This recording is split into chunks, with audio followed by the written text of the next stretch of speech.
இந்த சினவயல் நாவல் வந்து ஒரு உண்மையான நடந்த ஒரு கதை அது.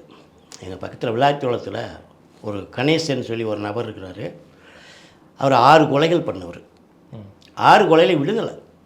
அது அவர் பண்ணார் என்னமோ, சுமத்தப்பட்ட கொலை என்னமோ தெரியாது. ஆனால் 6 கொலையில் உள்ளே இருந்தார், ஜாமீனில் வந்தார், விடுதலை ஆயிடுச்சு. கேஸ் நடந்தது, விடுதலை ஆயிடுச்சு.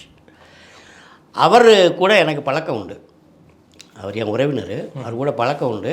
அவர் இந்த கதைகளை பூரா சொல்லும்போது ரொம்ப இன்ட்ரெஸ்டிங்காக இருக்கும். அவர் பட்ட கஷ்டங்கள். அவர் பெருங்கொண்ட சம்சாரி. அவர் தோட்டம் உண்டு, வயக்காடு உண்டு, கர்சக்காடு உண்டு, 2 சொல்லி மாடு உண்டு, ஆடு உண்டு, எல்லாம் உண்டு. ஆனால் இவர் அந்த கொலை குற்றத்தில் சம்மந்தமானவொன்னே இது எல்லாம் எப்படி நாசமாகுதுங்க தான் கதை. விவசாயம்லாம் ஒன்றும் இல்லாமல் போச்சு. நிலத்தெல்லாம் விற்றுட்டாரு, மாடு கிடையாது, ஒன்றுமே இல்லை, எல்லாமே விற்றுட்டு வேறு ஊரில் போய் குடியிருக்கிறாரு.